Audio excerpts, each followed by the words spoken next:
Russell Wilson has been traded to the Denver Broncos. Tom Pelissero reports that there is a deal in principle to send 9-time Pro Bowl quarterback Russell Wilson to the Denver Broncos. In exchange for... All right, back now with you on Total Access with breaking news out of Green Bay. We go straight to Tom Pelissero on the details of what's going on with Devontae Adams, who looks like the Raiders are acquiring him from the Packers. All right.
And we are back.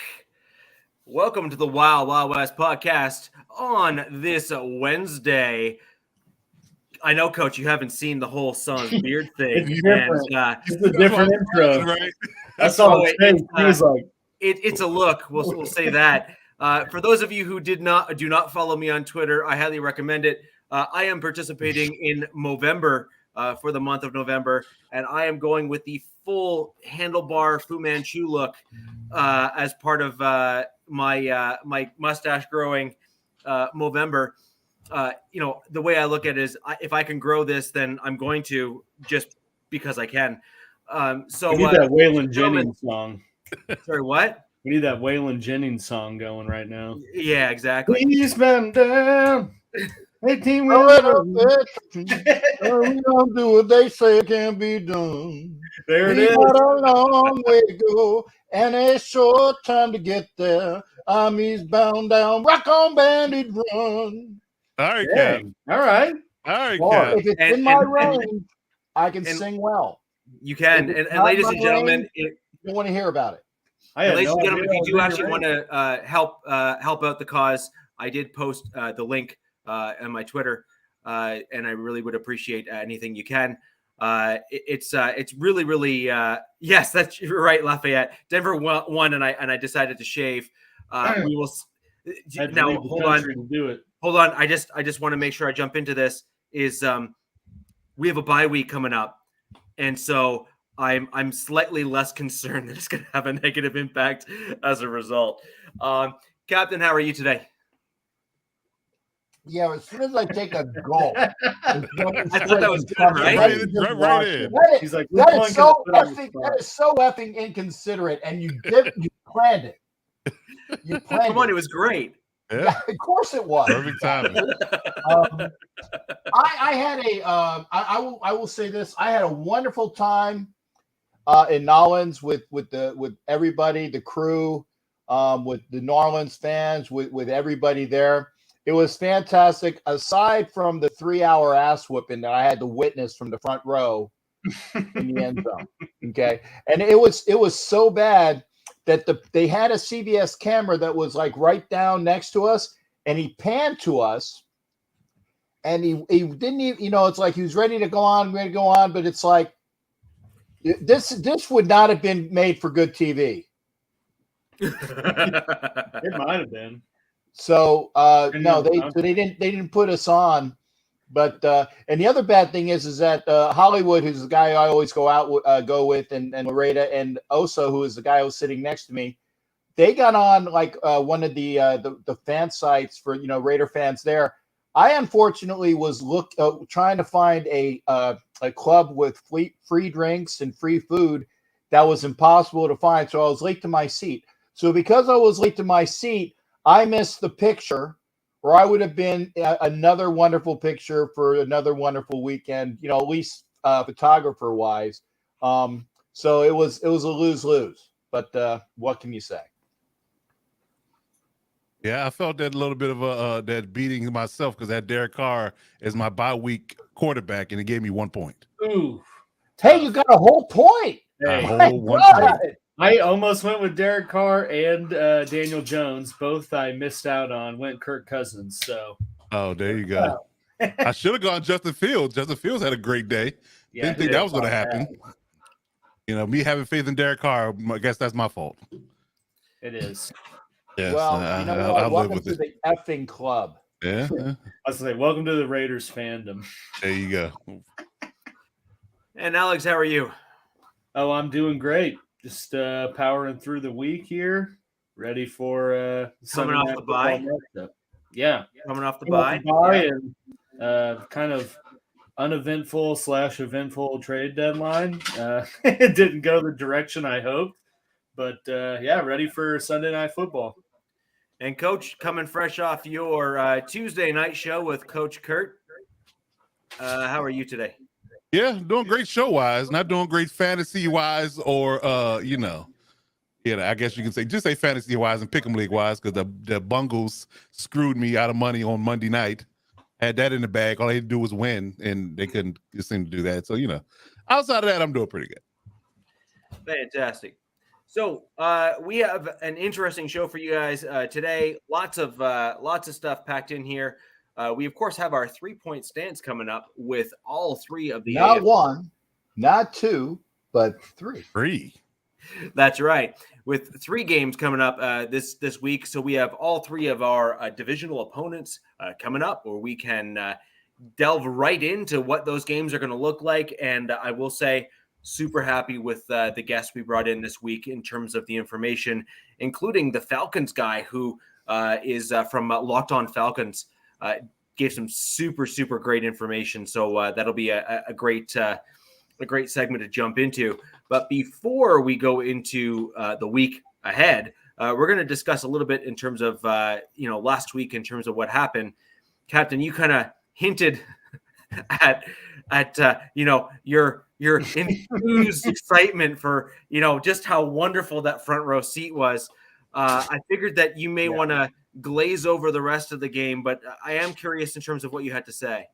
No, I'll give it to you straight and honest, man. You know that, and by the way, I was almost a little bit later than I was later, but it's like I said, if I'm like extra late at all, I said I would never hear the end of it from you 3 fools, as well as any of the other folks out there. Like, oh yeah, he didn't want to show up after that. I would never. Like he said, as long as you're here before Tito, you're on time. There you I go.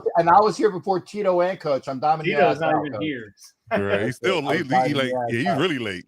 Yeah, but I would never miss something. If I miss a show, there's a damn good reason why, because that's just the way I am. But no, Amen. there's no way that I can gloss over the horrific game that I saw. And I don't recall ever seeing a skunking. I mean, live. I mean, I remember the last time the Raiders got their ass whooped was when they went to St. Louis. That's how long ago it was. When they went to St. Louis and the Rams beat them 52-0. And that was so horrible that, it was right after they had the Ferguson riots and things like that. So everybody was kind of really amped up for that game. And it was just like the whole nastiness of what was going on just permeated into the Rams field and locker room and stands. And it was just horrible. It was horrible. Remember what? But I watched that on TV. I never have seen a live performance that was as awful as what I witnessed firsthand. I mean, it was there was nothing to be happy about. Even when I was standing up taking pictures with people, as well, and they were saying, like, "Hey, sit down, we can't see." I said, "Hey, I'll tell you what's going on. If the Saints have the ball, it's a good play. And if the Raiders have the ball, they effed up. Shut up. I'm broadcasting, and my back is to the effing field. Get off my case." So I was like, I was saying it in less of a. I feel like it was less civil than that. I was civil, but I mean, you could tell I was like having fun with them at that. But that's what. And actually, the one time I did that, the Raiders stopped them. I was like, and I don't know what happened, but I turned around. And I'm like, what? They didn't score? So it was amazing. But yeah, you see 7-0, then 10, then 17, and it was awful. I will say this, and I'm not trying to placate anybody as well, but the fact that they said the Raiders never crossed midfield until Stidham came in the last portion of the fourth quarter, that's not entirely true. Because it's not entirely false, though, either, is it? I'm sorry, what? It's not entirely false either, though, is it? I'm going to do this again to you there. Hey, Coach, you're already one behind, Coach. I did that in pregame. Damn it. Yeah, I'm glad. I'm glad I missed it. I'm glad I missed it. And I swear, Devontae Adams had a catch. That was a catch, people. That was a catch. I defy anybody to tell me otherwise. It was a catch. That would have been beyond the 50-yard line, and that whole stat would have went out the window. Plus, the one catch and drop that Mac Hollins had from a very well-thrown car ball, a little high, but when it hits you in the hands, you catch the ball. That also was on the other side of the 50-yard line. So, yes, technically, they didn't go beyond the 50-yard line for the game. But like I said, that was a Devontae Adams catch. It was horrific to see that the officials blow that. They blew worse than the chicks on Bourbon Street at 2:00. Okay, that was a horrible call. Okay. Wow. But that's the way it is. But other than that, no running game. Carr throwing into triple coverage for the interception was horrific. And, Crosby was held all game. In fact, I think that they said that Ramczyk, who was the right tackle, held Crosby to, I think, nothing. I don't think he had a pressure. I don't think he definitely didn't have a sack. He was held, but, statistically wise, he didn't have – I think he had 0 stats for the first time in 2 seasons or whatever. So it was, it was hard to see, but I stayed the entire game as I always do. I never walk out of a stadium before the end of the game, and that's just the way I am. And by the way, for my shipmate there from Kansas City, I don't know whether you can see that or not, but that I am touting the Kansas City Raider Nation, so I wanted to make sure that I got them on camera as well. There are Raider fans in Kansas City. I went to this wing place here. I'm in Springfield, Missouri, so like the Ozarks, 2.5 hours south of KC. I go into this wing place across town, and it somehow happens to be a Raiders Nation hub because every TV was the Raiders game. Everyone's wearing Raiders stuff. I'm like, hey, can we put a Chiefs game on? They're like, yeah, we got it on that one. There's like the small TV in the corner. In the corner, it's a little black and white. Yeah, their beer towers. I was like, what the hell is going on here? Stepped into a time portal or something. I wanted to address Michael Guerrero's comment here. I really appreciate the previous one that was brought up in terms of Carlos's comment here, which was with regards to the podcast and wanting, thinking we should have kind of more viewers and more participation. I really appreciate the comment. I agree. Here. And I agree too. That by all accounts, we cover all things AFC West, and we do a pretty good job, in my opinion, of kind of covering the entire spectrum and being. Obviously, we're fans of our own teams, but we do our best to kind of step back and be civil with one another. And aside from the nose Boogers in your scratching, nose. and that, aside from that, from time to time, we're pretty good. But if you really Hey, want, I didn't turn around and ask you a question yet either, so we haven't had that in a while. We're still a lot of show only left. 15 minutes in. Still a so- lot of show left. we're in early days Hey, here. I'm just warming up. yeah. just like a Pacino in Son of a Woman, you know. Mm. And you and Tommy and Billy and Bobby, up you too. You know, there you go. So, and we have had our obligatory movie quote for the show already. Yeah, as gotta well, have at least one. Which It's not a podcast it without is- at least one. we have Capt not always had a dates show yet himself, with at though. least one movie quote in it. There's some fun trivia for you. But Carlos, I appreciate it. If you would like more Raiders fans in here, as I know I believe where you're coming from, Captain Jack's channel, go ahead and copy the YouTube link there from Captain's channel or from all of our channels and share that over on Twitter and Facebook to try and get more folks in here, just like you, from the fans of your respective teams. We welcome all of you in here, and we can start having some really, really great dialogue about all the different teams and all the games coming up. So thank you very much again. I'm not going to disagree with you, Captain. I think that as a Raiders fan, you have to be pretty disappointed with what you saw on the field. I did see some interesting commentary on the Raiders, and I wanted kind of your feedback on it for the show. And this is interesting to me. When Josh McDaniels came into Denver, he basically cleaned house in terms of people that he did not feel fit the type of system that he wanted to run.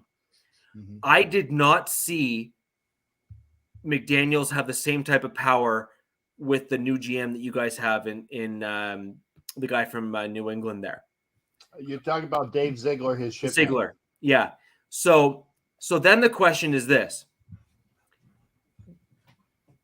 Basically, he wants to run his system, and he's going to run it come hell or high water because he knows it works.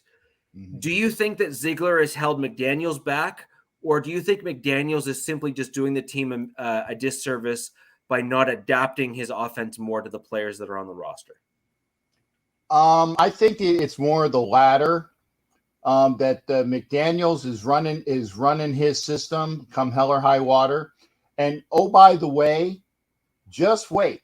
Because he cleaned house a little bit before he came in there. There were people that were going to fit the system and the people that were not going to fit the system. And those guys are gone already. But there's still this season. And the question remains, okay? And this is the question. Either McDaniels or Carr are going to go. One of those guys is going to be gone at the end of the season. The big question is who? Because if you listen to Mark Davis, you know, McDaniels is there for at least the next couple years. But then again, he has a second, woodshed meeting with McDaniel after the show. Sorry, I'm thinking about the show, Richie. Okay, after the game. So it's the second taking him to the woodshed type of stuff. So it and then he says, no, he's going to be here for a bit. But as I've said many, many times, okay, this was a 1-year prove-it deal for Carr where they can walk away from Derek Carr and they'd have to eat $5 million, which is really nothing in comparison. You know, you eat $5 million, that's really nothing, okay? But I firmly believe that I think it's going to be Derek Carr being let go or them not re-upping that contract or saying walk away from the contract. Now, I can also see them saying, we're going to get out of this contract. We're going to cut you. And Carr has always stated that he just wants to be a Raider. And they might say, okay, well, this contract is done. We might write you up another one because they can do that. And then say, okay, we'll give you 1 year, whatever, but we're bringing in whoever we want. The Raiders right now are looking at it could be a top 5 pick. As horrendous as what they're playing. So there are plenty of arms available. What the thing that really just frightens the living piss out of me. And I'm sorry, I'd show you, but my pants are wet because it really did frighten the piss out of me. Is that they make another horrendous decision at a quarterback. The last time they had that option, they picked Jabustus Russell, and You guys all know how that turned out. Well, yeah. Just to get a tummy That ache. dude was too addicted to codeine and Cheesecake Factory, though. I mean, I'm sorry, what was that? Jamarcus Russell is addicted to codeine. Yeah, well, that's another 12 stories that I have. But again, I really firmly believe that they signed Carr to that contract to get Adams. They got Adams long term. They're not letting him go because he is the best receiver in football. He's just not showing it. They got Renfro under contract. They got Waller under contract, who's not making his money. So there might be some options there. They picked up Crosby, who has been wonderful this year, aside from the last game. So they got the impetus of the players that they are trying to get. But they're going to clean house more, and they're going to bring in more guys. It's going to be, if McDaniels and Ziegler stay, and I think right now that's what we're looking at, it's going to take another year, and it's going to take another year after that. But they're going to do things their way, the New England way, the Patriot way, the new Raiders way. That's the way it's going to be. I think Mike has an interesting. I don't want to pull the comment up because I'm trying to keep the show as close to family friendly as possible. But I think it's not far off, Mike. That's what I think they're going to do. I don't think it's far off. I could see, although the problem the Raiders have is that this is the year where they really had to do that in 2022, and they didn't. They didn't bring in another guy behind Carr aside from Stidham.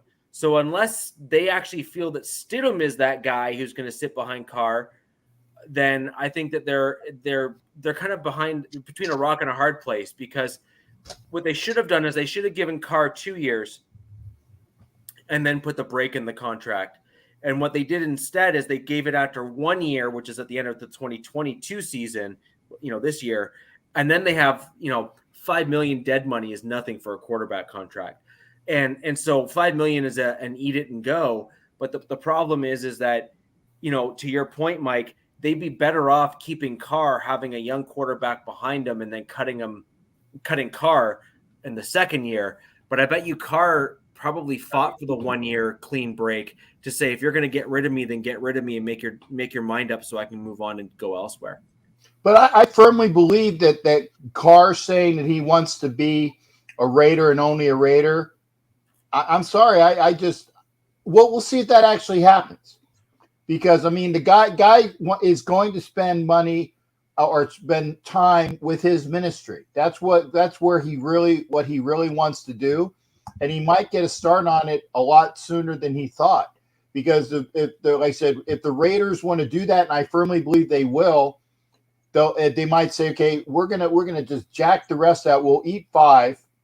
We'll give you a new contract. But it's going to be a 1 year deal. It's going to be a 1 year deal, or a 2 year deal where one's guaranteed and the other one is not. Because I think that they still want him to lead, but they don't want that horrendous contract at the end. And I firmly believe that's why they did it the way they did. I'm confused though, because I'm feeling like the Derek Carr, Devontae Adams connection was a selling point. To get Devontae there. So it was. Obviously not working though. Right, but but shouldn't they be tied together? Like, because if Devontae had the inclination, to thinking that Derek won't go be there long term, why would he sign there? Because that's basically what he left Green Bay for. Well, see, that's the thing though. They were smart enough to sign Carr first. The carrot to Devontae is, hey, we got Derek Carr in a contract for like a 5-6 year deal, right? Devontae is locked in for all of those years, okay? Devontae's locked in. Carr's not. But wasn't that piss Devontae off, though? Like, wouldn't he? He wants Derek to be his quarterback. Sure, but then they're going to say, Devontae, if you want to win in this organization, I think he really does, and that's why I said that they might give Carr like a 1 year deal to do that. But they're saying, this is where we're going. This is what our impetus is. This is my vision. Then it's going to be, this is what we got. That might be a bad approach, because if you play hardball with Devontae, that's the reason why he left. Part of the reason why he left Green Bay. Well, and you know what? I hate saying this, but somebody, and tell me if I'm wrong. Somebody said, hey, don't be surprised if Aaron Rodgers is the Raiders quarterback next year. And I'm like, I said, somebody better check Spot Track. Somebody better check Spot Track. I don't know what his contract was with Green Bay. I don't know if he can walk after this year. I don't think 3 years, average about $50 million a year. Yeah, but I think you get to a point of Rodgers actually can throw. Yeah, like let's put it this way: you've seen games when Green Bay did not have Aaron Rodgers. They sucked. Well, they suck now with them. So but in all fairness, though, the problem there, Rodgers isn't making boneheaded plays. He just can't throw to anyone who's not getting open. Yeah, I mean that's a product of them not prioritizing getting him help. Exactly. Able to mask it, but now that they lost Devontae, that's clearly full force out in the open. Right. But I think you see kind of what the Raiders, what Cap was saying with especially if they keep not being successful record wise and are looking at a top 5 pick. I think you bring Carr because you've seen all these other teams. Chiefs kind of started it, but you see these teams pick someone in the first round early with a sort of solidified veteran already, and the intention that they don't have to force him out there, throw him to the wolves.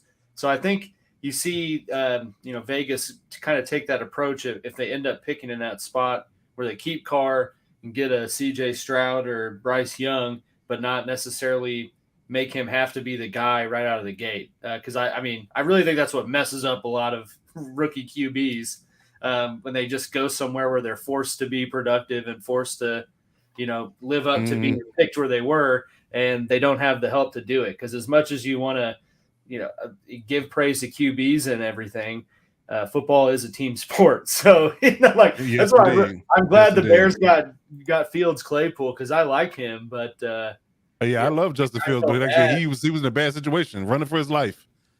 Yeah, I definitely agree with that. Kind of is, but honestly, I mean, you don't even know if Mahomes is the same type of guy if he goes to a Jacksonville.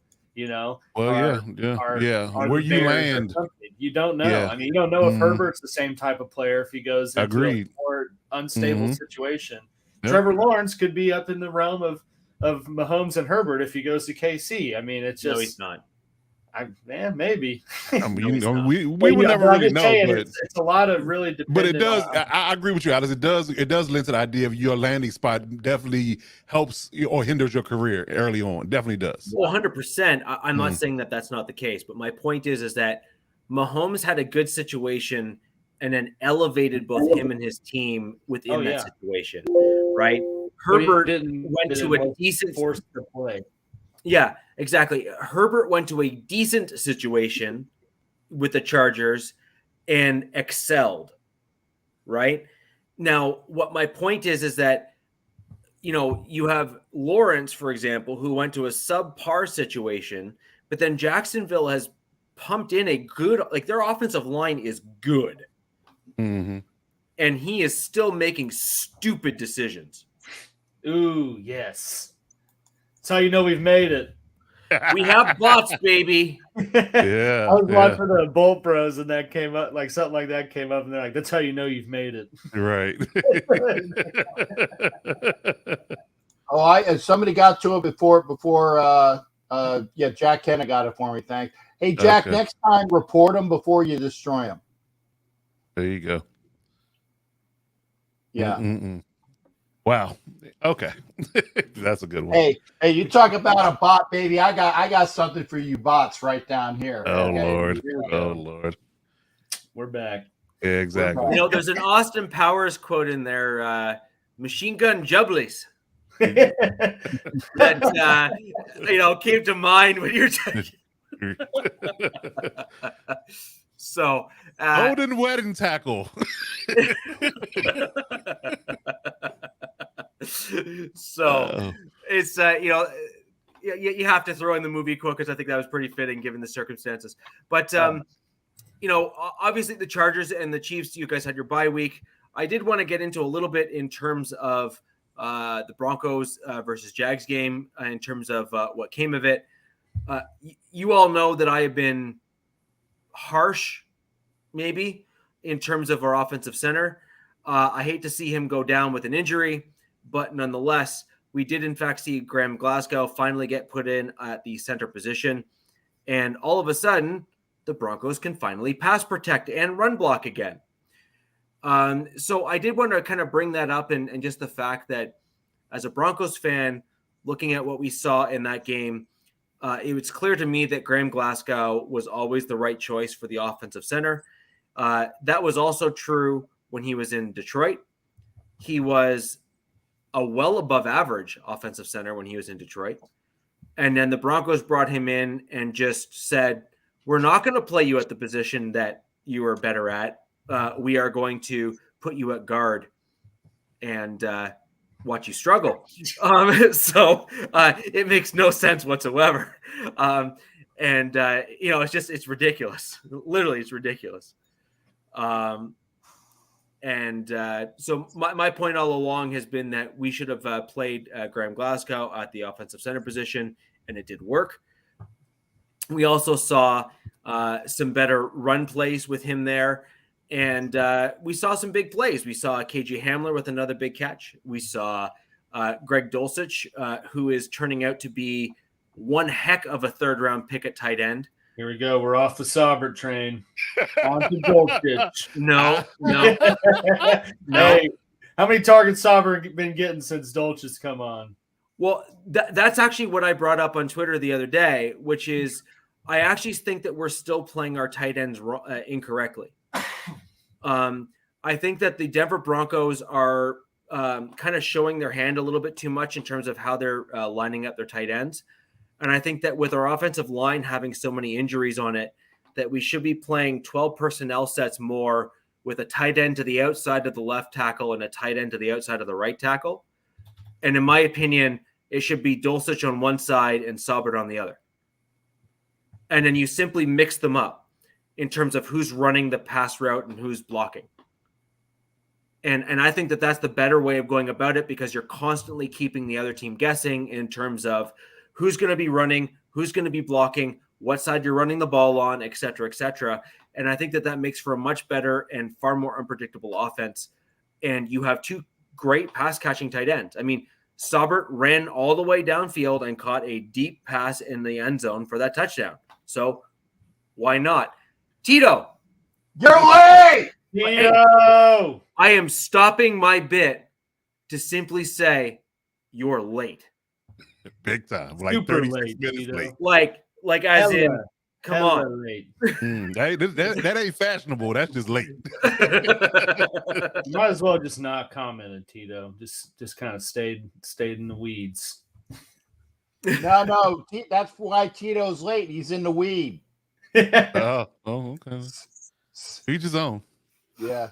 So that was the Broncos. I also think we found a great pickup in Murray at the running back position. I think he's really shown that. And Edmonds, maybe. And we'll see what Edmonds does in week 10. You got him on fantasy. I see what that's Oh, about. I made a big investment in Chase Edmonds, and that it's not been too good for me. So, well, I think that the Broncos are likely going to commit to him more because he's going to replace what we had in Mike Boone. So I think you might see him used more and probably get more touches and that kind of stuff. Hope so. So, anyways, that's overall, I think the Broncos had a decent game. We also saw some hurry up on offense. We already called that out, Mike. I think Tito's well aware. I think he's well aware. He knows he's late. Just needed to be pushed on the ground. Yeah. So we saw. He said, "I thought it was Tuesday." Lay off the weed. Lay off the weed, man. How do the Broncos feel about losing their Chubb? Wow, that could go a lot of ways. We're already at 3-5, so I think Jacob Chubb went away a little while ago. Perfectly worded question. I had to. Yeah. The cold water was already poured over to kind of cool that that whole hot mess down. But ultimately, I actually think it was a good trade, to be quite honest. So if we're going to go right into kind of the offseason or the trades come the deadline, I mean, obviously, I think the biggest one in the AFC West was the Broncos trading away Bradley Chubb, from what I remember seeing. So, I mean, that's a huge loss, obviously, for the Broncos. A few things that a lot of people aren't considering is we drafted Nick Bedino in the second round, who is winning percentage, is playing better than Chubb in terms of his percentage versus snaps. So I think that's a big deal. We also have Jonathan Cooper, who is doing very well. We also have Randy Gregory, who was killing it when he was healthy. He's due to come back in relatively short order as well. And also Baron Browning was finally showing out in his last 2 games when he was healthy. He's due back after our bye week in week 10 as well. So we simply have quite a bit of depth at the outside linebacker position, all of which are playing quite well and all of which have multiple sacks on the season. In addition to that, a lot of other fans who don't follow the Broncos forget that we also have Christopher Allen. And he was brought in as a UDFA who was actually slated at one point to be a second or third round pick at the very, very back end of that draft. And he went undrafted due to his injury, and the Broncos picked him up. So we have an embarrassment of riches, at the outside linebacker position now. And so we were either going to pay Draymond Jones or we were going to pay Bradley Chubb. And I think the Broncos have made a commitment to pay Draymond Jones instead. Yeah. Well, Draymond Jones would be cheaper, right? I mean, yes, it's a red scheme. And like I have a couple buddies that are Broncos fans. They all kind of said the same thing. I mean, from a longevity standpoint, it is a move you had to make because you're not going to pay him. You can't really afford to pay both of them. And you might as well get a first-round pick, get back into the first round. Yep. I mean, it's kind of a win-win. Plus he's a pretty – I mean, for as good as he is, he's pretty injury-prone. I mean, I don't think he's played a full season since his rookie year, has he? No, So, he hasn't. Yeah. I mean, that's a big long-term investment for, someone that unfortunately might not be able to pan out for the full length of that too. I mean, he was really having a great season. He really was. But at the end of the day, you're 100% correct. We gave away 2 firsts for Russell Wilson and 2 seconds. We've now regained back one of those firsts that we lost, and we gave up a player that we were not planning to pay anyway. Yeah. And got a running back when you're, at least hurting to some degree or needing that to kind of equal it out. Like, I thought it was a pretty good trade for him. No, I think it was. I think given what the Broncos had already decided, basically as soon as you draft Benito in that second round, Bradley Chubb was on his way out the door. And signed Gregory, right? Signing Gregory. Like you signed Gregory to the contract extension that you would have otherwise likely offered Chubb, right? Yeah. So, at the end of the day, you basically said, we're going with Gregory over Chubb, and therefore you trade Bradley Chubb, when it makes sense to do so. And he just happened to have one heck of a season, which made a first-round pick, come into the equation just because he was just playing that well. Yeah. And so that doesn't surprise me that we got what we got for him. And then we also got we swapped a 4th and a 5th in the future as part of that trade as well. So overall, I think we did quite well given circumstances. And, you just go from there.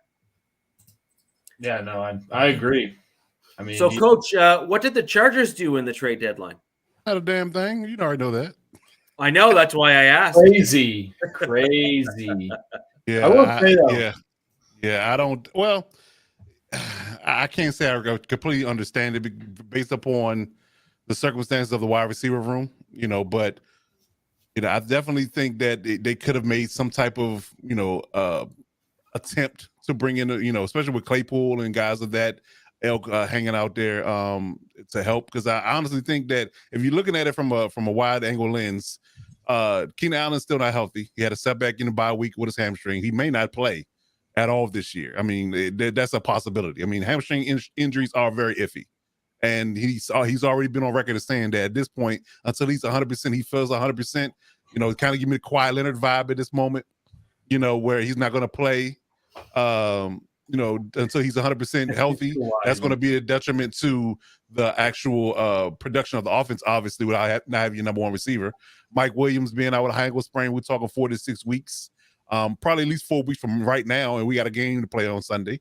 So you miss your top 2 receivers, so you don't make a play to salvage the season in a sense, or salvage the offense in any regard. I mean, pick up a tight end, pick up a receivers, do something.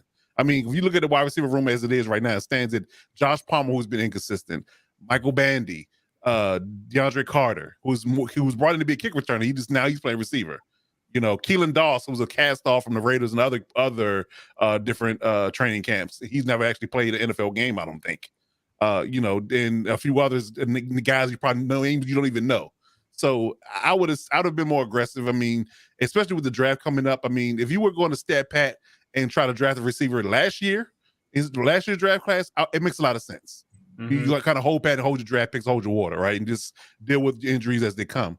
But with the receiving class being this year not being as touted as last year's class, why sit on your hands and not do anything? That's my take on it. I feel like you should have at least done something, because the Chiefs got Kadarius Toney. He was an option. Elijah Moore was out there. I don't know what the price tag was, but it should have been the one, the second-round pick. He's a second-round pick being drafted. So the Jets can't honestly say that they can ask for anything above that, to get him in trade. Well, they can. Well, that means they just don't want to trade him, because nobody's going to offer you anything higher than who he was drafted at. I mean, come on. That's just nonsense. So I would say that, they may have kicked the tires and things, nothing panned out, but I don't think they were truly aggressive based upon what they have in house. But everybody just injured. They're just living with the idea of them being injured and not, worrying about living in the moment and worrying about the moment and realizing that the season is not lost if you do the right thing. So I think they should have been more aggressive in free agency, get some type of weapon. I mean, something to kind of keep the ship afloat until these guys hopefully come back healthy. But, we sat on our hands, did nothing, and I don't know what the game's going to look like on Sunday. I really don't, because, I mean, Atlanta might have, gave the game away last Sunday, but they seems like they tend to play well against us. So not having a dominant weapon that Herbert's going to have to be able to utilize, I'm not sure what the offense is going to look like, to be quite honest with you. I'm very curious.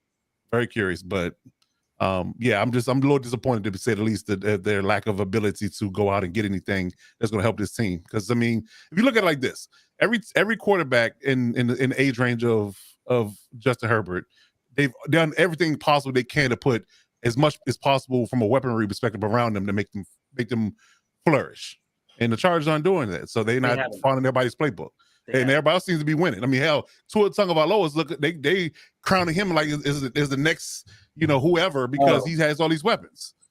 So again, I don't get it. I don't get it. But that's typical Chargers fashion. Like, they just don't ever do anything at the moment where it's needed. They kind of do things at their own pace, and it hadn't honestly truly panned out. So maybe somebody will wake up his front office at some point.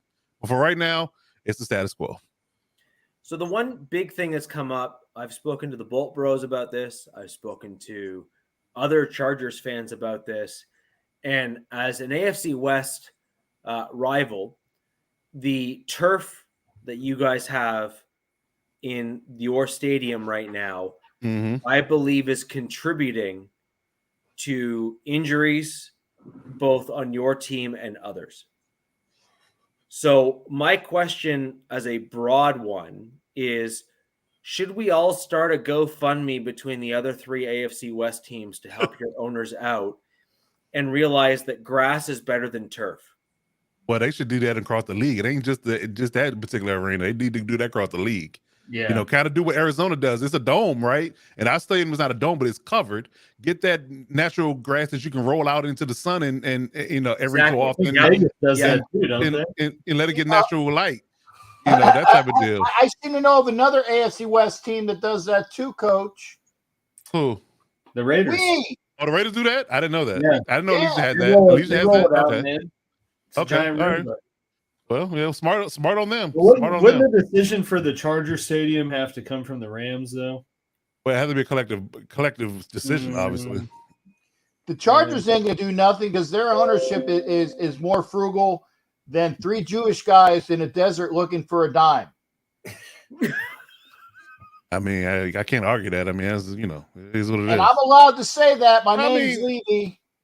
Well, I mean, I don't know. I mean, they're picking their spots. I mean, they've historically been frugal and they didn't want to spend money, air quote, or the GM just wasn't aggressive enough, you know. And I think it's a combination of things. Like, you know, you get an aggressive GM like Tom Telesco, and you get an aggressive coach like Brandon Staley, and they went out and made moves. It's the, you know, that's what made everybody so excited about this year, is that they finally were aggressive in free agency. They drafted well. They did great in free agency. Everything seemed to be lining up well.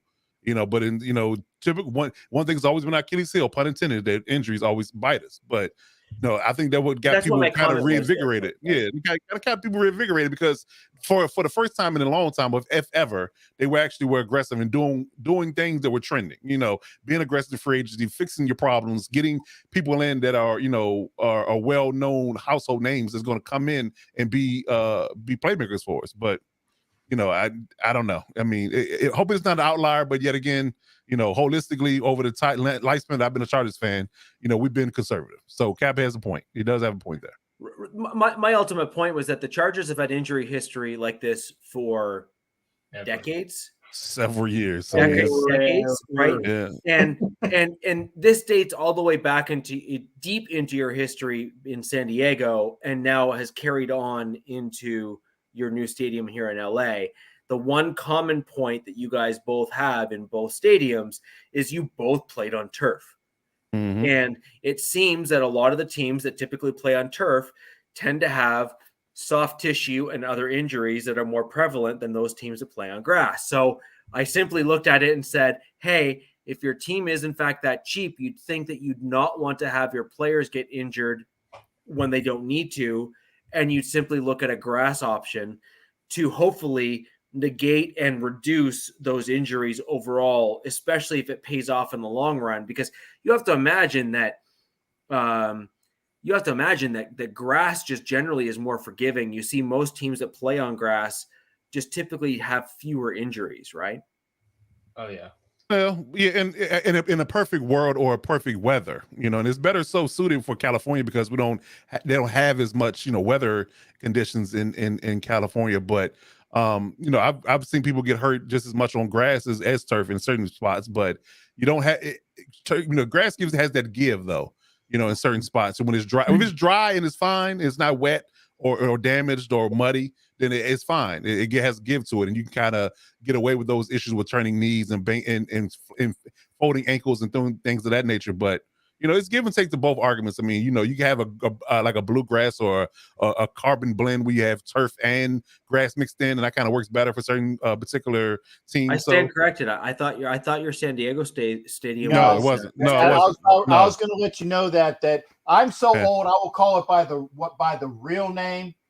Qualcomm my ass. Jack Murphy. Jack Murphy Stadium. Yeah, exactly. Jack Murphy with grass, brother. Jack Murphy with grass. Yeah, it was grass. So. Really?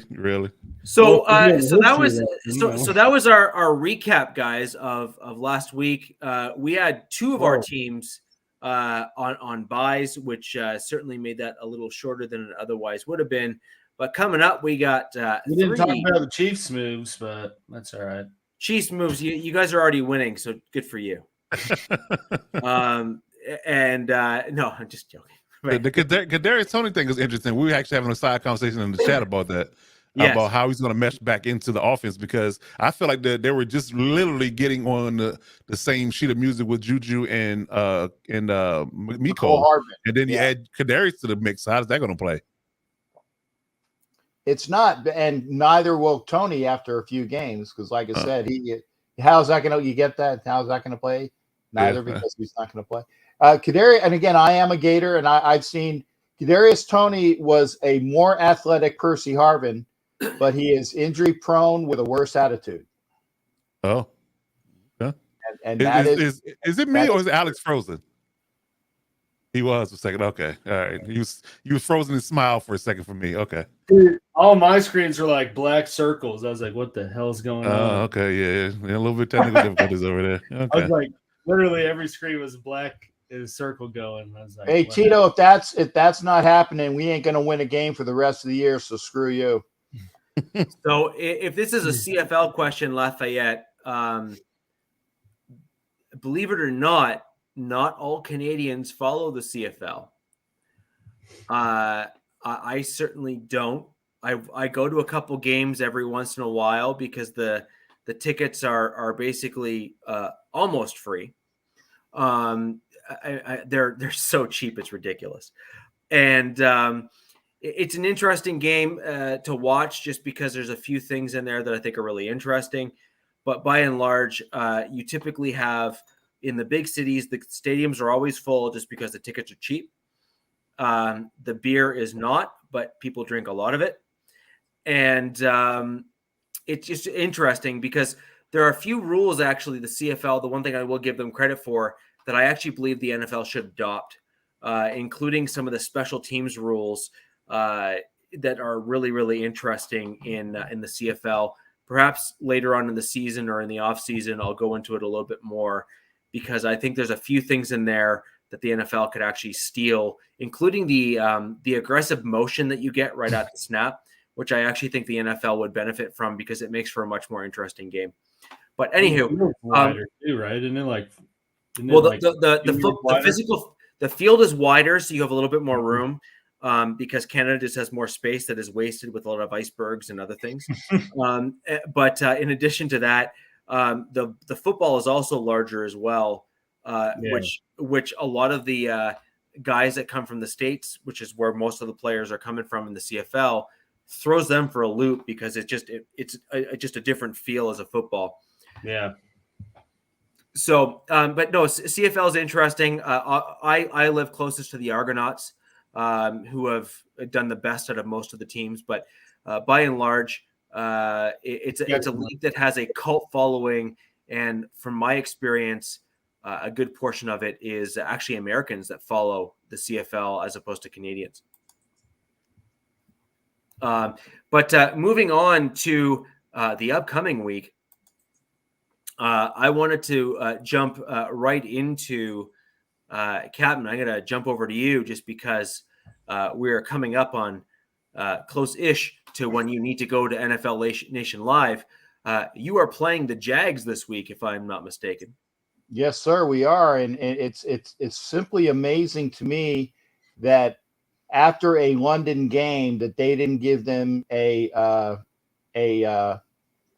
bye. Unless they are playing 2 London games, then I understand it. You can only do it once, but that is the only advantage that the Raiders will have this weekend is the travel from London back. Other than that, it's a matter of the Raiders were on an upswing. Each week they were getting better and better and better up until the annihilation in Nolens. But again, they played well against the Chiefs, should have won.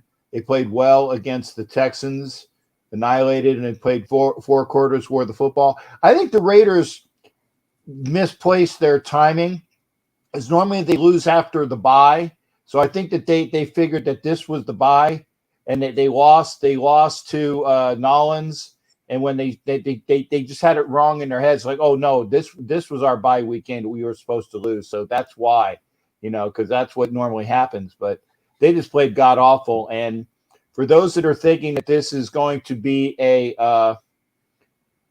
walk away or walk over, it's not. It is not.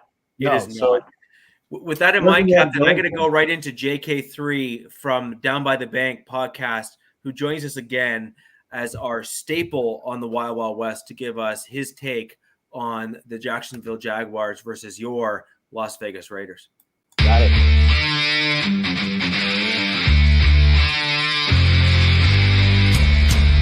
Hey, what's up, everybody? This is JK3 with Down by the Bank, Jacksonville Jaguars podcast. Coming to you again. I feel like, I'm a frequent guest right now, on this segment. So I wanted to go ahead and give you my 3 keys of victories for the Jags against the Vegas Raiders this weekend. Number 1, got to get home against Derek Carr and the team. The defense really, kind of held it in for 3 quarters, against the Broncos. And like this Jaguars team has done, we haven't had a full 4 quarters of, clean football. So hopefully, the defense can get home against Derek Carr. We can hold Josh Jacobs and limit the big play. More specifically, limit the big play in the fourth quarter. The Jaguars, have lost every game this year by one score. And it has been coming into the fourth quarter. So hopefully, the Jags can, close out. That's going to be the number one thing, closing out in the fourth quarter. Number two thing, the bright spot, Travis Etienne, first game being the featured back, able to go ahead and, carry a lot of the load, and he looked phenomenal, coming off of 156 yards in his debut as a featured back. Let's get him more involved, continue to run the ball. Offensive line is doing great, especially against a strong Denver Broncos defense. Last week, we're able to run 156, so we hope to get another big game out of Travis Etienne and hopefully get him into the passing game as well. And my third thing, keep the ball out of Trevor Lawrence's hands in the fourth quarter. This guy, he's been clutch when it doesn't matter, but when it comes down to him having that signature moment, we need to limit the hero ball for him. So I think if we can go ahead and continue to get ahead against the Raiders earlier in the game, we can get the defense home. We can continue to run the ball with Travis Etienne, and get a lot of contribution from him. And if the fourth quarter we can go in and really do some clock management things and really kind of keep the ball and keep the pressure off Trevor Lawrence, and hopefully we can go ahead and close it out with the victory here in Jacksonville, a much needed victory here in Jacksonville. Need to build on the bright spot for the Jags, trading for Calvin Ridley today. So some things are already looking up and up for 2023, but we don't want to get there yet. We want to focus on those top three things that help the Jacksonville Jaguars beat the Las Vegas Raiders this Sunday here in Duval County, Florida. Again, I'm JK the Third at JK the Third, and you can follow and listen to me on at Down by the Bank, a Jacksonville Jaguars podcast on Twitter. Nice seeing you guys. Go Jags.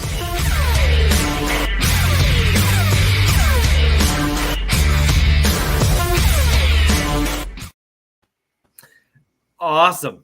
Mm-hmm. Whoa! We blocked my guy Hefe for 5 minutes. What did he do? Gave him a timeout. Somebody gave him a timeout. Someone gave him a timeout. I don't know who did. It was not me. I bet it was Cap. Somebody's on Cap. Yes. So someone did something. But let's just say that 5 minutes is 5 minutes is another 5 minutes is another 5 minutes. If you're going to be an asshole, it can be 5 minutes permanently. So I just wanted to call out JK the Third has been a phenomenal guest on the show, giving insight on the Jacksonville Jags. They are actually a surprising team for me. I actually did expect them to do a little bit better than they have done this season, and sadly, their offensive line is really good. It's sneaky good, and do they know that? For me, do they know it? I don't think they know it. I don't think they know it. Well, no, they ran very well this past game. Yeah, Etienne. Yes, I have Etienne on my fantasy team. He definitely won me the game. Yeah, they ran very well, and the Broncos' run defense, while it hasn't been great, has not been that bad. So I will give credit where credit's due. Their O-line played very well. That's what I asked D-Rock when I saw him. Like, who's the stranger guy in the top left corner? Who's that guy? Still think he's a stranger, but they didn't tell me he wasn't. So I gotta let it pass. He actually considering I control the thing. Considering I control the things, I am no stranger. D-Rock, this is me just as I said earlier in the show, for those of you who just joined. This is Richard. Participating in Movember. Right. I am participating in Movember. This is my stash that I'm growing, which is the car guy handlebar mustache. And I have tweeted out the link for my Movember. You are RichiRichEh right now. What? You're Richard. You're RichiRichEh. I am. It's Richard. Richard. Mais oui, je m'appelle Richard from Canada. Bien aussi. There you go. Yeah. So French sadly is taught in schools. I wish I could forget it. Anyways, guys, I appreciate you guys joining us today. Captain, I want to throw over to you. Jags game, Raiders. Good. I think it'll be a good game. Now, what's going on? Yeah, He I think it's going to be a good game as well. I mean, the Raiders did play the Jaguars once this year. It was the very first game of the season in Canton. The Jaguar fans were pissing and moaning that it was, our first stringers. Again, I said no, we didn't play any of our first stringers on any of on that game. So I don't know what they were bitching about. The Jaguars have, like as you alluded to earlier, have a very, very good offensive line. They do, and they have a pretty dominant defensive line, kind of like in the old days when God, I can't remember the old Packers quarterback that came in and actually won some games for him. The Packers backup that won some games. Matt Flynn? No. Older than that. Okay. Whatever. Mark Anyway. Clark? Before your time. hey, Alex, give it up. Just shut up. Okay. There you go. Okay. Can I block you for 5 minutes? Come on. Yeah. No, I guess can go up. That's the third one today. Damn it. Mark Brunell, you butthole. Okay. I got it. Okay. Anyway, Mark Brunell, when Mark Brunell's, they were actually, they've twice been like 1 or 2 plays away from a Super Bowl, once under Brunell and once under Blake Bortles, so it's amazing how they can be really good at times. And they're on the upswing. I think that, I think that the Jaguars could be the top of that division within 1 or 2 years because they are building correctly. They are. They really are. And, they're doing it the right way. They're building through the draft, and they're letting their players evolve and get better. I think that this Jaguars team is going to be a tough out for the Raiders. The one good thing that the Raiders did, that the Raiders stayed in the East Coast. I think they're actually down in Sarasota practicing this week, if I'm not mistaken. And the Jaguars, again, have the jet lag. I know that they're used to doing that every year because, Shad Khan brings them to a London game each year.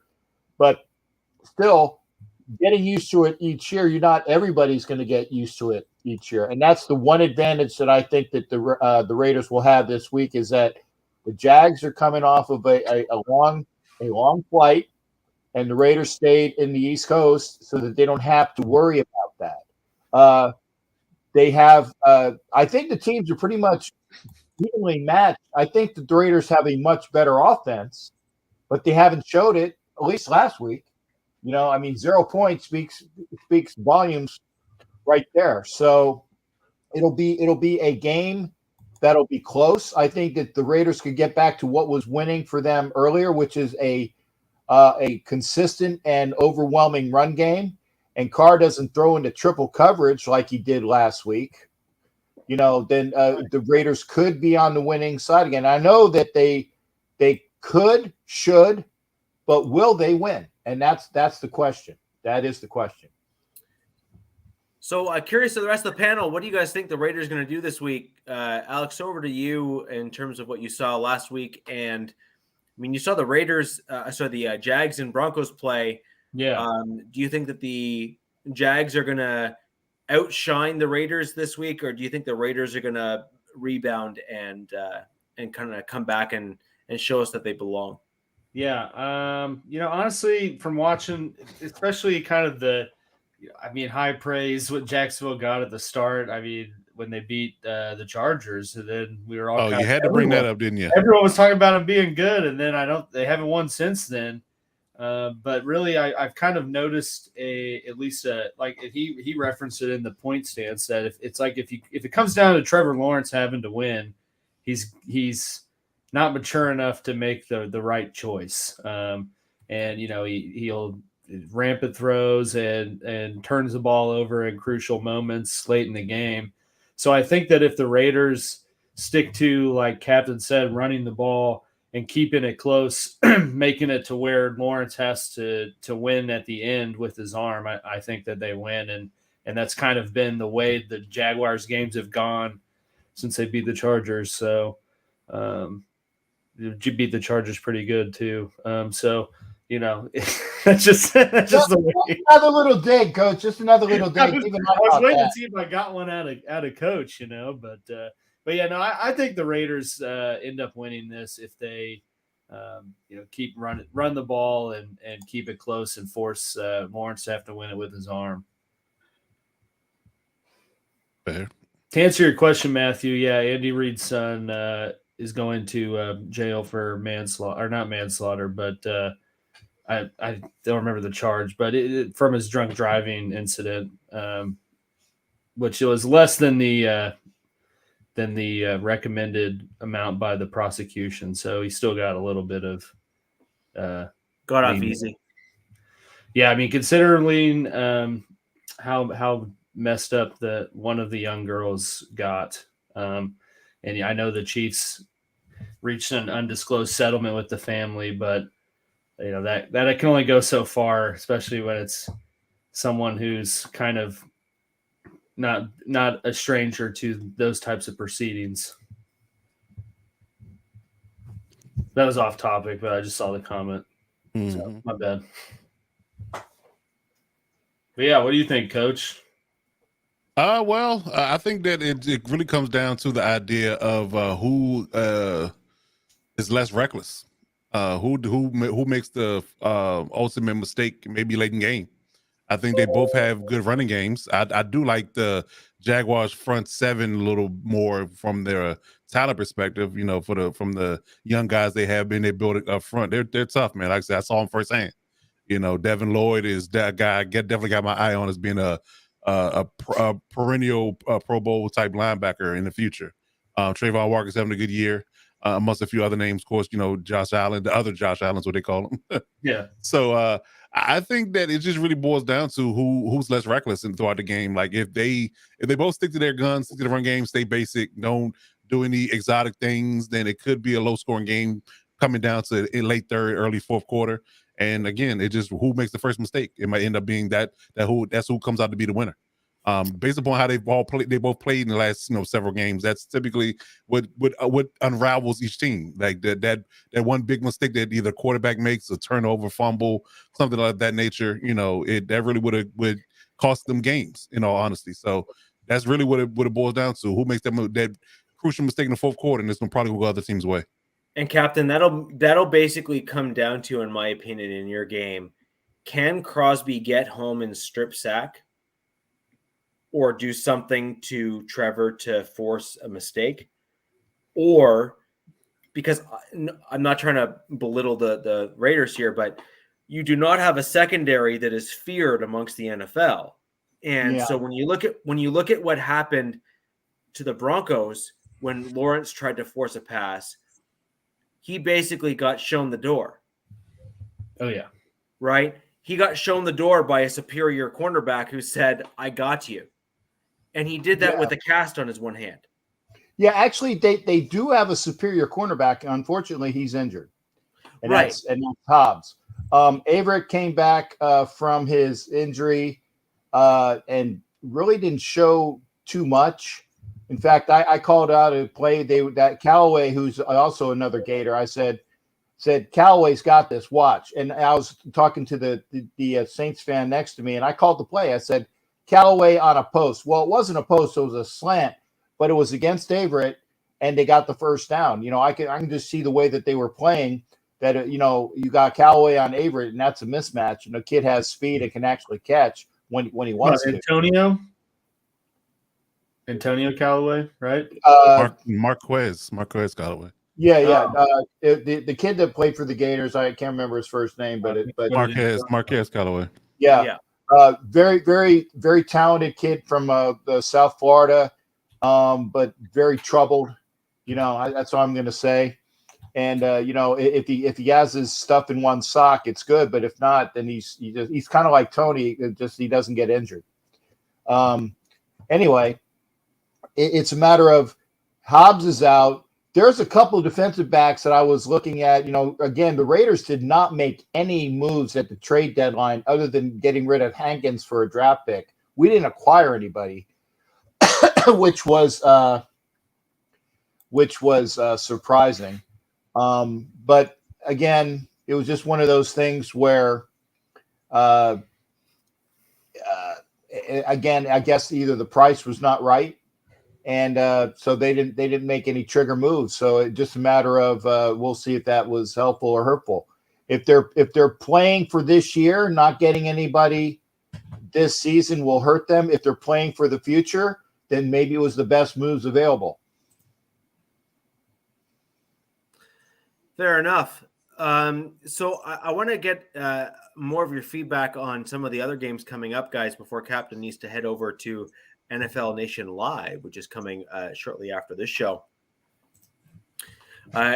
Coach, I need to address this real quick. Andrew, if this is going out via my chat, this is the Wild Wild West, where I am blessed to be with all of these people here talking about the Wild AFC West. It is a great show. It's not Raider specific, but aside from assholes like Pepe, we talk to everybody in this house. Okay, so there you go.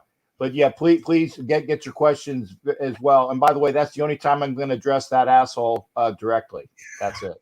And Andrew, you may be familiar, although I'm still on his beard. I am on Captain Jack's show fairly regularly, talking about both Raiders and Broncos. Although I won't lie, I'm fairly well versed in the Raiders in terms of what they have going for them and what they don't as well. Yeah, this is a fantastic show with great perspectives from all four divisional rivals here. I would really hope that if you have any questions, you fire them our way, and we'll go ahead and endeavor to answer them. With regards to the Chargers game coming up, Coach, you're going against the Falcons. They've been dirty birds up and down, whatever you want to say. They've had some interesting games this season, some interesting outcomes. And I actually think it'll be a pretty good game, actually, with the Chargers. And with that in mind, I'm going to throw over to our Falcons guest here on the 3-point stance to give his take on what the Falcons need to do to beat your Chargers.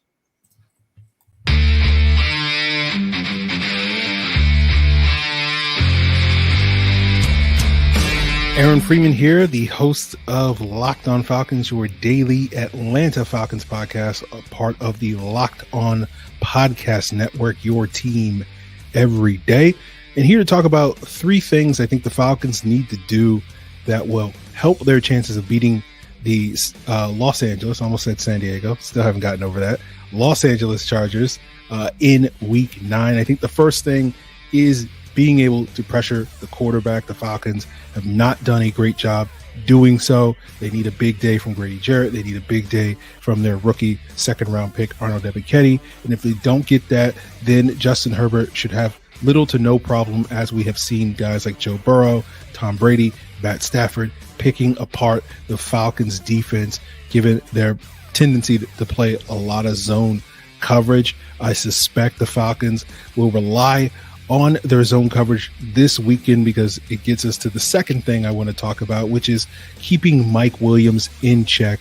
Falcons will likely play a lot of zone in this game, given the expectation that cornerback AJ Terrell is going to miss this week with a hamstring injury. We haven't gotten official confirmation up to this point, but it does not sound likely that he'll suit up, and therefore the Falcons will be stuck with their reserve corners, players like Cornell Armstrong, Darren Hall, D. Alford. Mike Williams is going to be a very big challenge for these corners that are on the smaller side of things, and we know Mike Williams can win in the air, so that's going to be a difficult matchup for them. And then the third day is slowing down this Chargers pass rush. I know Khalil Mack has not gotten off to the sort of start that I think Chargers fans were expecting from him. I know Joey Bosa has been dealing with some injuries, but those are 2 guys that can wreak a lot of havoc when healthy. And this Falcons offensive line has struggled this year, getting us into the third thing, blocking those guys off the edge. And if they can do that, then this Falcons passing attack, in addition to their dominant run game, which will be the focus of their game plan, then the Falcons will be able to find time to throw the football to supplement what they hope to be a dominant day on the ground against a Chargers defense that has struggled to stop the run. this year. So those are the three things for me that I want to see the Falcons do. Again, recapping, getting pressure on Justin Herbert, being able to cover Mike Williams, and being able to protect Marcus Mariota from those fearsome Chargers pass rushers. If they can do those three things in addition to running the football, they will have a chance to win on Sunday against the Chargers in Week 9. Check me out every day on your preferred podcast platform, Locked On Falcons, Monday through Friday, YouTube, Apple, Odyssey, Google, Spotify, wherever you want, as well as on Twitter at FalcFans, FalcFans. This has been Aaron Freeman, host of Locked On Falcons.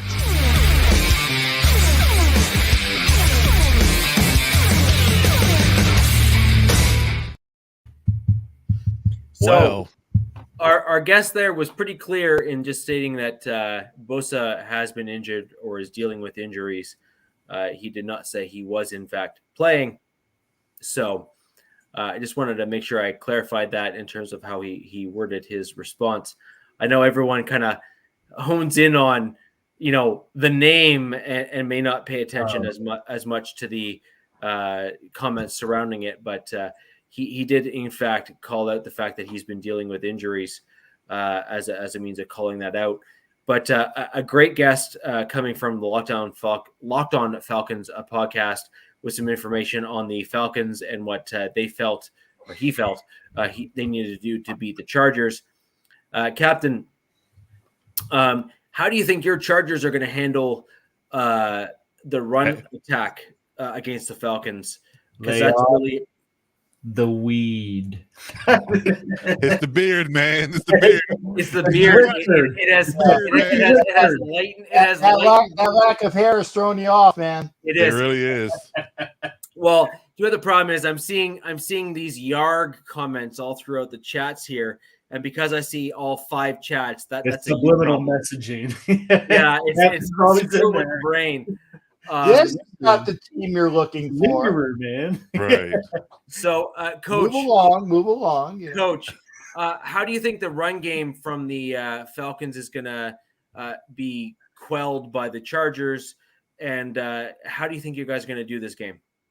Well, I hope Brandon Staley spent the bye week adjusting his personnel, his fronts, his alignments when it comes down to how he attacks certain formations, because to me that's been it's almost like he has a set script of how he wants to run certain things at certain times and certain people at certain times, and he doesn't deviate. He doesn't pivot from that based upon what's happening in the game, because I'm seeing different personnel being on the field at wrong times. I'm seeing people aligned wrong, or in different fronts on different circumstances, different downs that's been plaguing us. So it's not necessarily about the fact that, the defense is just flat out getting beat up front. It'd be one thing we're lining up right, we're in the right position, and we weren't making plays, but we're out of position a lot, in my opinion. So I think that if he spent time, hopefully he spent time on fixing that aspect of what's going on with our run defense, then we'd be better off. But if he has not, then it's going to be a long day. I mean, we saw a few weeks ago where Atlanta just took the ball out of Mariota's hands altogether and ran the ball like 12 times straight or something like that. So they're committed to running the ball. So if it's working, they're not going to get off the gas on it. And that's one thing that they're going to stay true to it. So if we don't stop it, we don't fix it, we don't limit it, it's going to be a heavy run game. It's probably going to be a short game because the clock's going to be constantly running, and they're going to be constantly running, and who knows what the outcome will be. And you're going to give Justin Herbert limited opportunities to run offense with his makeshift band of receivers. So, I think that's going to be the biggest sticking point to our defense as far as what we do when it comes down to defending the run. Like, you have to stop that first and foremost. I mean, don't have anybody outside of Drake London who's a receiver of interest that you really got to worry about. We'll stick Darren on Drake on Cal Pitts. We'll bracket Drake London. That's it. That's secondary. I want to say that you have to fix and stop the run first. You do that, make them a one-dimensional passing team, then it plays into our hands defensively. Now, offensively, we got to figure out again. Hope you spend a bye week emphasizing the run game, because with receivers being out like Keenan Allen and Michael Williams, that you have to be able to run the ball. You have 3 capable running backs in the backfield. You have a decent O-line. I mean, we don't have Rashad Slater anymore for the season, but everybody else is still healthy. Dig deep, dig in, and run the ball. You know, I mean, again, if we run the ball, they run the ball. Probably be a short game. Might be 2.5 hours versus 3.5. But you know, you still come out with a better chance of winning the game if you limit their run, get our run game going, allow Justin to work the play action pass game, and ultimately get out of Atlanta with some type of W.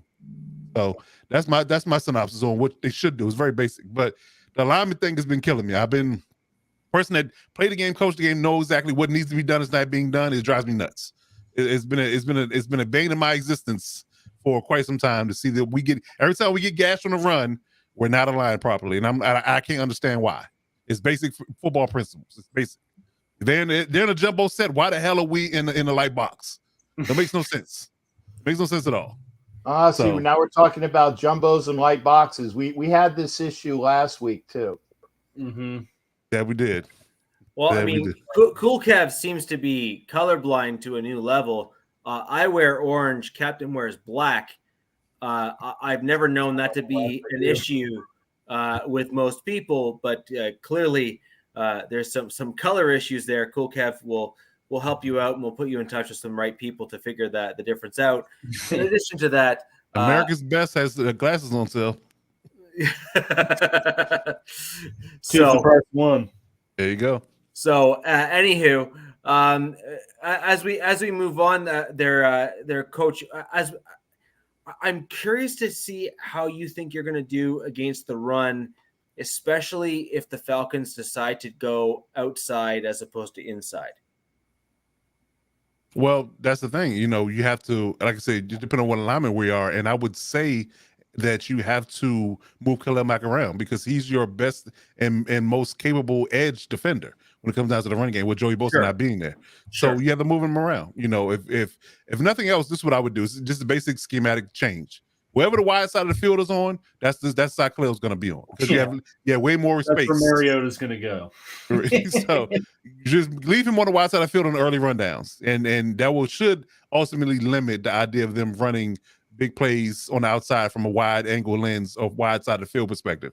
So I would do that first and foremost, you know, and then again, you roll up your safeties in early downs. Again, I mean, are you really that deeply concerned about them beating us deep? I wouldn't. I mean, come on, they don't have. If Calvin really was still playing now on that team, then I'd be concerned. They got a burner though. They don't have anybody ever that takes the top off. Kyle So I mean, is the only one. Right, and I think him step with him and Derwin, I'll take my chances. You know, so I think that I would just live with the idea that I want to stop the run first and foremost. If you get out of there with them beating you for Mariota throwing 50, you know, for 350 and 4 touchdowns, then hey, he just had a banner game. But you don't let them beat you running the ball. That's the point. Thing you got to keep in mind, Atlanta's going to be doing this for takeoff. Yeah, that's another thing. RIP. Yeah, RIP. Rest in power to that man. So I don't know. Again, it's a nail biting game for us because I really felt like that it's definitely going to come down to us, our ability to stop the run and how well we move the ball offensively, and us not having our possessions limited because they're constantly running the ball and running the clock and taking the time away from the game. So I feel like they're not that effective at running the ball for as much as they're committed to it, though. You know. I mean, yet again, they catch you off guard. And they run to specific areas of spots where you're misaligned. Then a block here, a block there, and then you spring them. Then they off to the races. Yeah, I'm just saying. So I'm looking at their stats, and it's kind of like Cordell Patterson's still the leading rusher. Right, and he's been out with 4 weeks. 4 weeks. Algier has, or Algier, however you say it. Algier. 84. Yeah, he has 84 carries, and he still has 22 yards less than Patterson. See. And, he's played 7 games, so you know I feel like as much as they commit to it, so I'm trying to go look because I know they beat the Browns, so I'm curious what that stat line was like. Well, it's the Browns. I mean, you can't expect much. Yeah, but all you need is to be able to stop the run from the other team to make them one-dimensional, and then if you get, you know, the key runs at key parts of the game. Yeah. Like, so for example, you know, you could suck at running the ball for, you know, 3 quarters. And if you basically have, you know, 4 run plays for 40 yards and a touchdown or 2. I mean, they ran the ball 35 times against the Browns. No, but that's what I'm saying, right? Like you don't 7 need completions. And you it's in a don't tight need game. massive.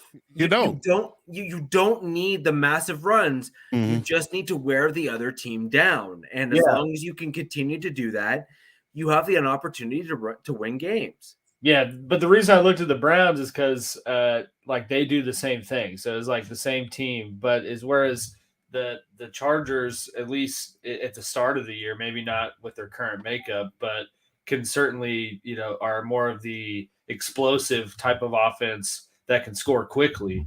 And so to me, it's like if the Chargers can keep, because like you were saying, where they run at successful moments later on, but if the Chargers make it to where Mariota has to win, they can't run. Right. And then, I mean, it's a wrap. If we manage to get up 10, if they have Mike Williams or Keenan Allen, I'd say it's a no-brainer. Oh, it'll be in the bag, I think. But I think the fact that we missed our top 2 receivers is a big problem. Yeah. And I would say that again, to the point of the running the ball, like I said, they can not have success running the ball for 3 quarters, but the game is close and they still have the opportunity to run the ball. Then if you happen to pop a runner here or there in the 4th quarter because people are tired of nothing else, then guess what? They're still gonna try it. They're still gonna keep trying their hand, obviously. Exactly. And run the ball. And they all it takes is one run if the game is close, and that could change the trajectory of the game. So you got to look at a run and get the game within 3, right? Or something like that, right? So I mean, the NFL is often a game won or lost by a field goal. True. Right. And so as long as you get yourself and keep yourself within that, keep you in striking distance. I mean, exactly. That's all you need, Falcons right? Game last week. Yeah, right. I mean, come on. Yeah, your boy ripping his helmet off and costing him the game practically. So that's crazy. It was crazy. And so that's all you need. So I actually, it's interesting because I think that the AFC West has suffered far more injuries than we were expecting this year. Oh, I'm sure. A lot. I mean, and the Chargers have major acquisitions that have not produced or are now injured. The Broncos have had, their injured reserve list is pretty silly when you actually look at it. It's they have the highest out too now. Browning will be back after the bye. Okay. But nonetheless, the Broncos have, I think, the highest cap that's sitting on IR of any team in the NFL. Wow. I think. That's ridiculous. That's crazy. So you have to look at just how depleted the AFC West teams are now as a result of injury, and just kind of look at what that looks like. The Chiefs, I think, are the healthiest of all the teams, or the Raiders, in terms of where things are at. But it's really crazy how the Broncos were looking like they were going to be better than they were. I think that the Broncos might start. We saw some flashes of what it could be last game against the Jags. The question will be whether or not the Broncos can build on that, or whether or not they just regress. I think, similarly speaking, the Chargers have seen flashes. Can they build upon the positives and limit the negatives? I think will be a big thing for the Chargers. Mm-hmm. And the Raiders' big question mark is, can they adapt to fit the players that are on the roster in real time? And right now, McDaniels, coming from experience from the Broncos, he's a system guy. And he wants to run his system because he knows it works. And he's willing to wait until the personnel adapts to his system rather than the system adapt to the players. And frankly, I think that this year is a good example of where I think the Raiders are going to get a really high draft pick. They should. Start knocking off some top tier positions. So as the AFC West rivals, we should actually be somewhat concerned about that, because they already have an elite wide receiver who is just a few 31. Yeah, like he's that good. He really is. And then as long as they get, maybe an upgrade at quarterback, or an upgrade in the offensive line, or a combination of some other players, the Raiders can be a very, very dangerous team. And the other thing that I think that the Raiders or the AFC West teams are not considering is, if the Raiders have another top or elite draft pick, they could go with a pass rusher on the outside. And that could be a game changer for them to pair on the outside linebacker spot to have Chandler Jones, a rookie who's maybe elite, and then a guy like I can't believe I'm gapping on his name now. The best player on the Raiders team on the inside at the DN spot, Crosby, Yeah. who will kill you. And so that could be a really big challenge for AFC West teams with Crosby on the inside and then two spectacular outside linebackers on the Raiders team. That could be a really big issue for us. Alex, obviously with the Broncos on our bye week, I wanted to throw over to you and get Coach's opinion on it. You guys are playing the Titans this week, and they're not necessarily showing out this season, but they still have some of their best players. Yeah, they're still 5-2, man. I mean, they're still doing well, so it's not like they're a slouch. I mean, this is a pretty important game. I mean, both are 5-2. One's, I mean, there's for chart the Titans are winning the AFC South. I mean, there's no team. I mean, unless they just fall completely on their face, I don't see that not happening. So, I agree. And with the run game with Henry starting to come into his own after his foot issue, he's a limited participant today, though. Pardon me? He was limited participant in today's practice. So but I think that's a team reserving their. Oh, probably, but basically their entire offense, kind of putting him on the sideline to get himself back to better, being better. So with that in mind, I'm going to throw over to Titans Tube here to give us their take on what they need to do to beat your Kansas City Chiefs.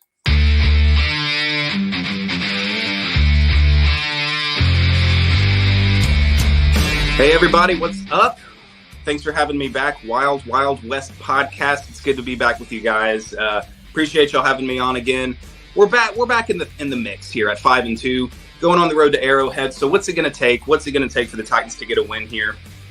Well, the Titans are very, very good and dominant and elite in some parts of the roster, and in some parts they are among the worst in the NFL. But one of the most dominant aspects of this team is this defensive line. It is littered with studs across the board.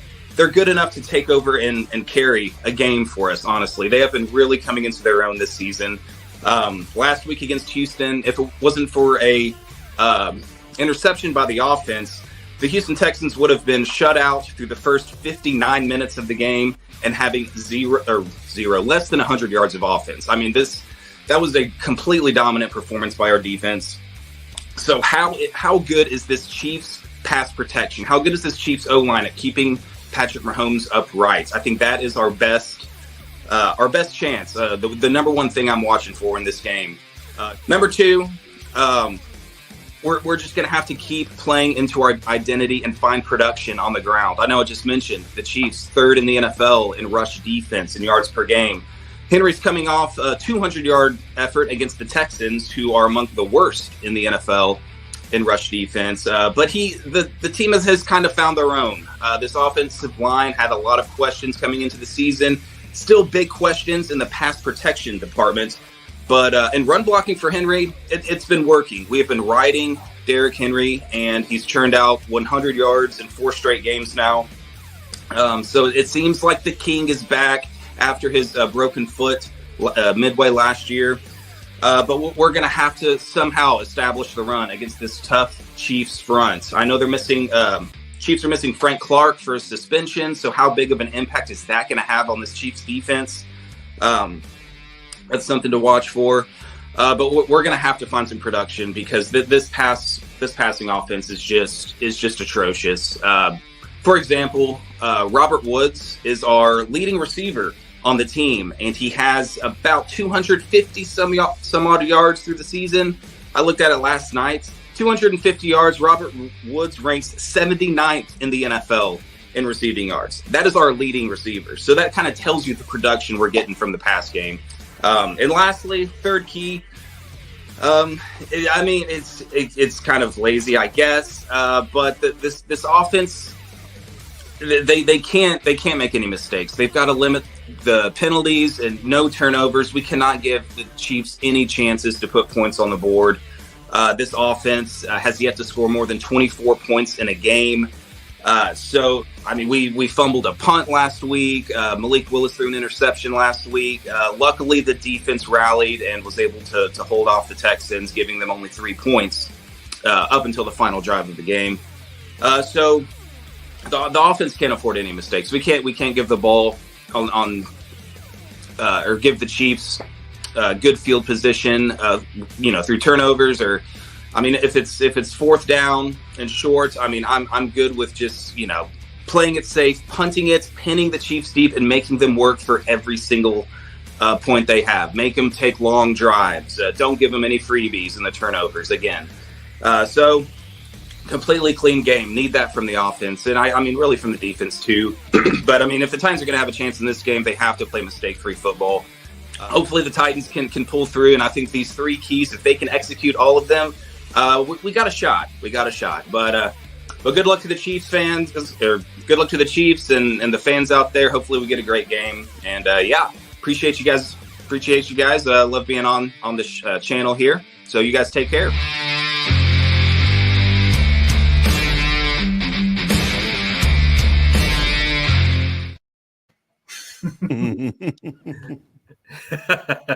So I do think this is gonna be an interesting game. I think that there's going to be certain elements that the Titans are going to expose in the Chiefs. I think there's going to be other elements that the Chiefs are going to expose in the Titans. I do believe that the Chiefs will win this game, but Alex, wanted to throw over to you in terms of what your thoughts are in terms of how this Titans game is gonna play out. Yeah, honestly shocked you said that because I just figured you'd chalk this up as a Tennessee win, but I'd love it if it was a Tennessee win. I'm being realistic. Well, yeah, I'm sure, I think like I said, going into the 3-point stance, I mean, a crucial game for both sides. They're both 5-2. Agreed.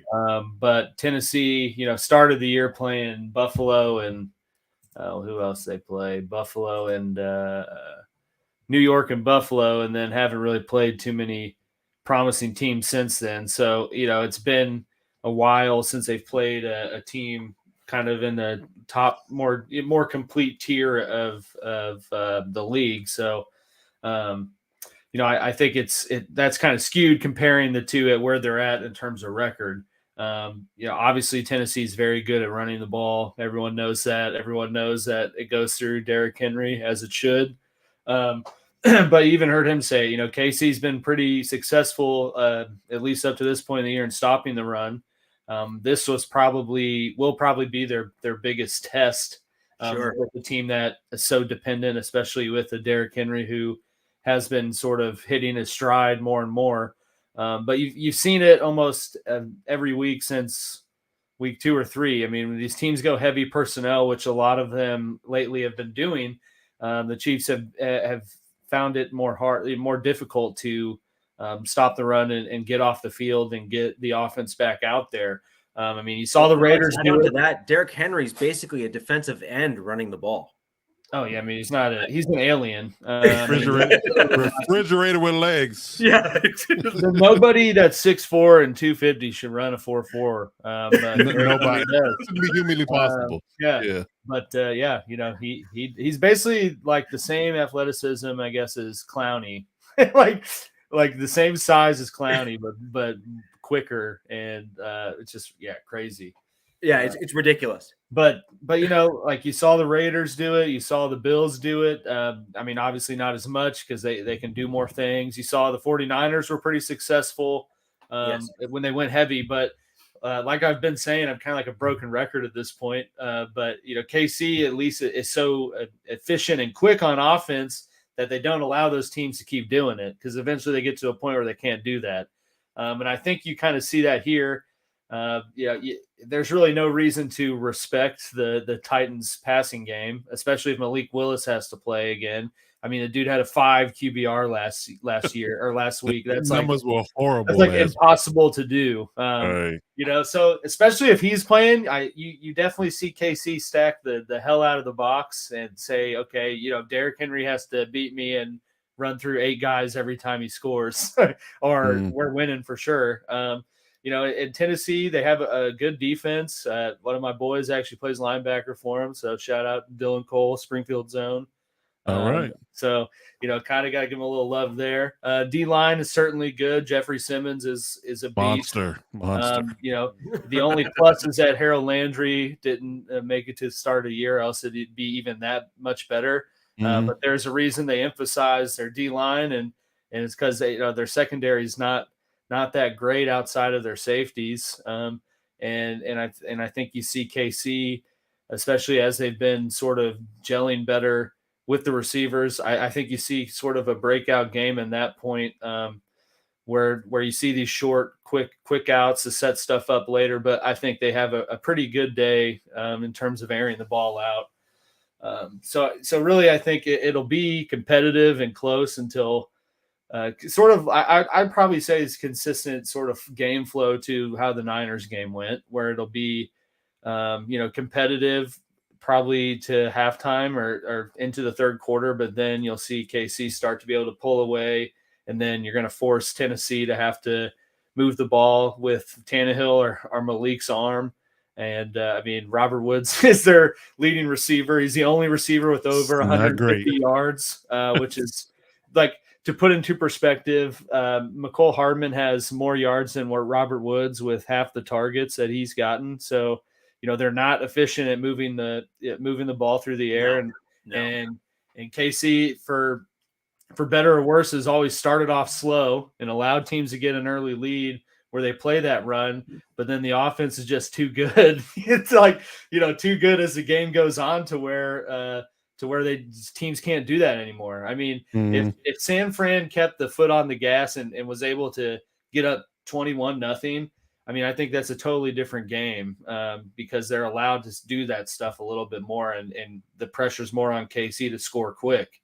But you kind of have KC where their defense has been a bend, don't break, certainly not look good to start games. I think I've tweeted the last 3 weeks, like, F this start, like, what the hell is happening, and then somehow they pull it off. But the defense has been good enough to sustain or kind of cap how successful teams are early on, that allows the offense to kind of pick up the pace through the game flow. And then next thing you know, they're forcing a Garoppolo or a Tannehill or someone to have to kind of go toe-to-toe with Mahomes and win with their arm. And there's not many people in the league that can do that. So let me flip that script a little bit, though.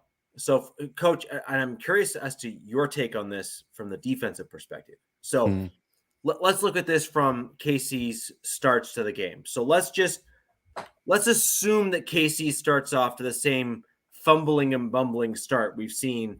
The majority, which they probably will, right? Like, it'll be 10 mess up, right? Yeah. So let's assume that they fall down, say 14-0 or 14-3 or something stupid like that, right? Now, what separates Tennessee, I think, from some of the other teams is most other teams don't have a 250-pound, 6'3" running back bulldozing guys over. They just don't. But those teams also have viable receiving weapons that when the game goes, hold on. Let me finish let me finish because this is an important piece.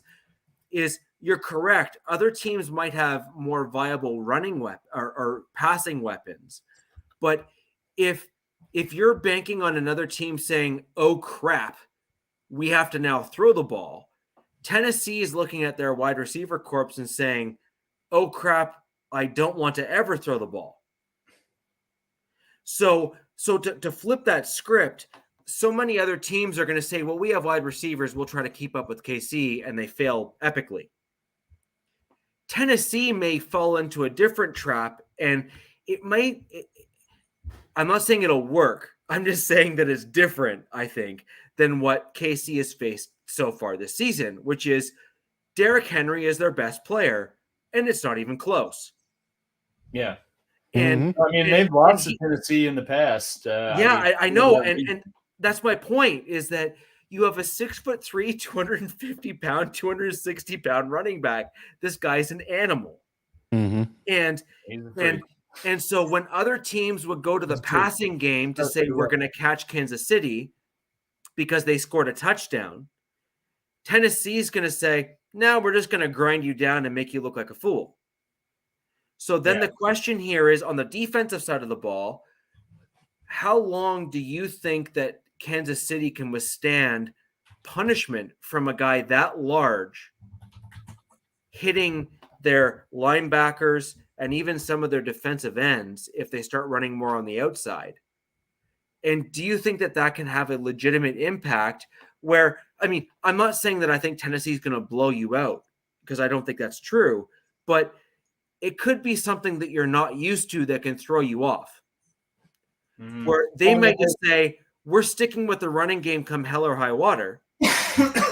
And that could be something that you're just not used to seeing, and they could win by 3. Yeah. Well, KC's played Tennessee like every year since, I think, in the whole Mahomes regime. And honestly, you go look at the history, it's not good outside of the playoff game. But what I will say with those games is that system did work, but at the same time, KC's offense was not at the same pedigree and efficiency as they've been for the rest of the year almost, when you look at the past games through the scope of the rest of the schedule. I mean, regular season last year, it was something to 3. It was the worst game I've ever seen the Chiefs play with Mahomes at QB. 27-3. So I mean, that formula does work, and for I mean, recent history, Tennessee's somewhat been kind of the kryptonite, if you will, to how KC has looked at in terms of sort of their schedule as a whole. But I'd say that more falls on KC allowing Tennessee to stay into the game. I mean, that's their MO, is to run the ball, keep the game close. I don't think they've scored more than 24 points this year. But what I'm saying is that stuff will definitely be effective and certainly will keep the game interesting. But there's going to be a point where they're not going to be able to run the ball. And if everything goes according to plan with how KC has played opponents up to this year, there's going to be a point where they're not going to be able to do that, because the time in the game itself won't allow for that. Right, which is what you get when you have a team that runs the ball, where they chew the time off the clock. And if they can get 4 yards a carry, rather, like 2-3 carries, and they've got that first down, or even 2 runs at 4 yards a carry. And then a quick pass is probably going to get them the 2 yards they need to make up the difference. And so, I mean, Coach, from a defensive perspective, I mean, I see the Tennessee Titans as a bit of a unicorn. Yeah, I mean, they have one of a kind. And they have a one of a kind running game. I mean, let's just put it plain. I mean, even the Browns have a two-headed monster. It's like a thunder lightning type thing with Chubb and Hunt. But having that big monstrosity of a man running the ball for the Titans is a whole different ball game. And again, you might be okay quarter 1, quarter 2, but come quarter 3, quarter 4, it gets a little different. I mean, to be playing. What the Titans have to do, and it's only really option you have, is to make the game ugly. You have to make the game ugly, win ugly, control the clock. Limit Mahomes' possessions. If he's going to play loose and play uncharacteristically inefficient early, take advantage of it. They've got to be up and be in the halftime with at least a 2-score lead, and be able to come out and use the same script, come out in the second half and do the same thing. Is keep Mahomes, holding the clipboard, basically, holding the Surface tablet, doing whatever, anything but holding the football. He need to be doing anything but holding the football for most of the game. So that's the only thing they can do to make the game lean in their favor, in all honesty. Because, like I said, you might be stout against them in quarter 1 and quarter 2, but if the longer you play defense against that man, and the more likely you're going to wear down, and more likely he's going to get 4, 5, 6, 7 yards going to turn into 10 and 12 and touchdown or more. Yeah. Right. Or So more. touchdowns, right? Hit your head on the goalpost, that kind of thing. So that's really the only thing they can do. They would be dangerous if they had some type of semblance of passing game. Like if they had that year where they had AJ and Julio, and if they both had to stay healthy, and Tannehill was actually throwing the ball decent, that would lean to the idea. The year before that, you had a semblance of a passing game, they really would be dangerous. So, but I think that's the only issue. They fact that Kansas City knows for sure that their running game is all they got. And if again, that goes back to the whole schematics of football. If they come out and put up 14 points on them, KC, and I'm talking about, if KC puts up 14 points, the running game goes away. You're not gonna run yourself back into the game by being down 14.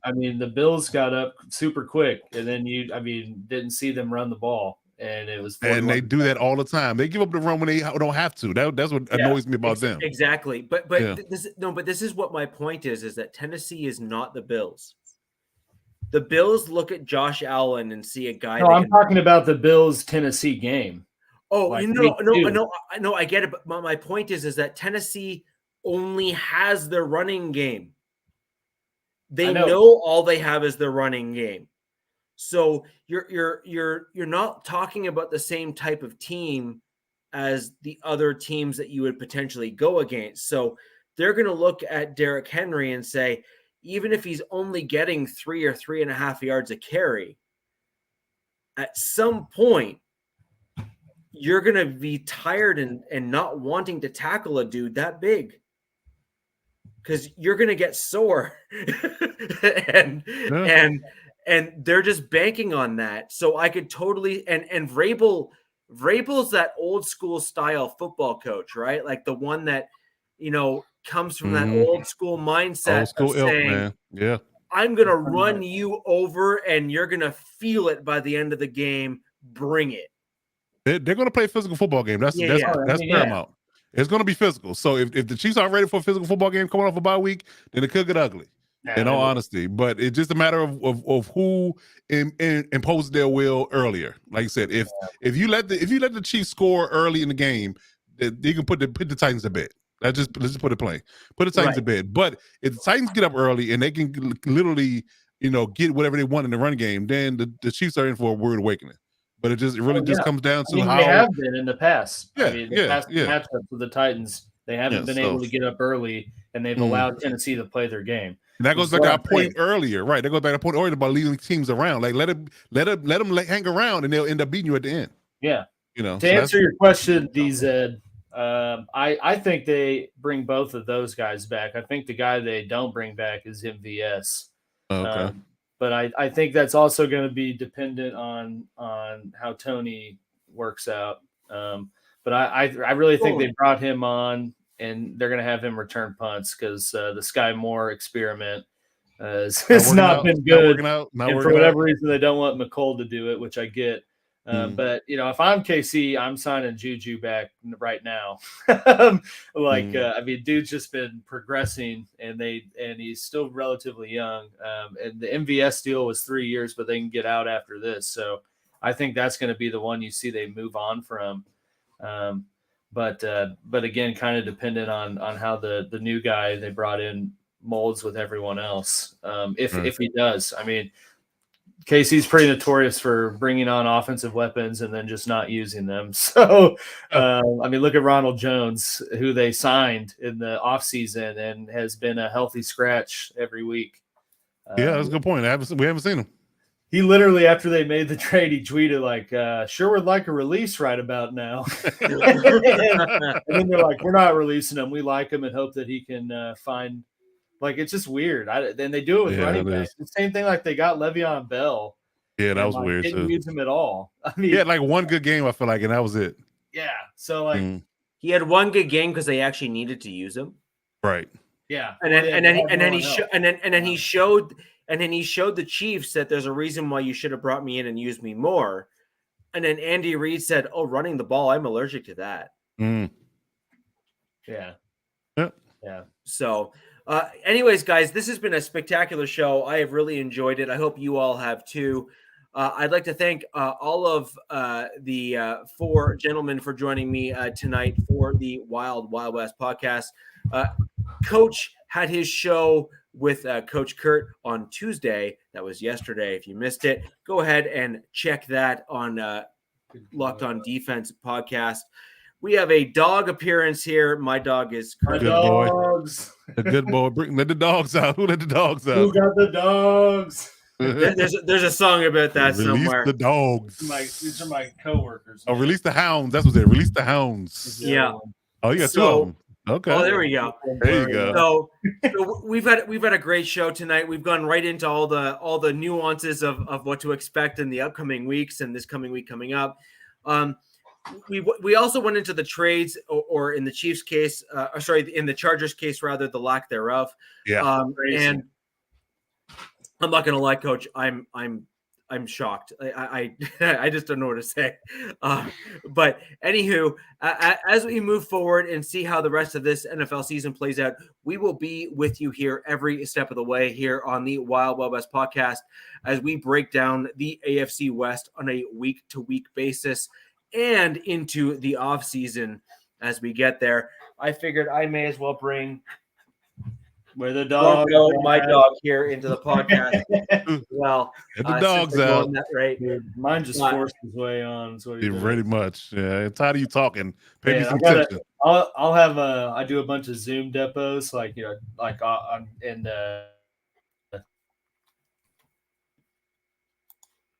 we lose them? I think we did. I think they just got scared of the Titans coming up and decided to back out. Yep. But ladies and gentlemen, this has been the Wild Wild West podcast for this Wednesday, November the 2nd. Remember, the West Side is the best side. And if you have any questions or comments, please leave them below in the chat below the video, and we will do our very best to answer them. Until next Wednesday, peace.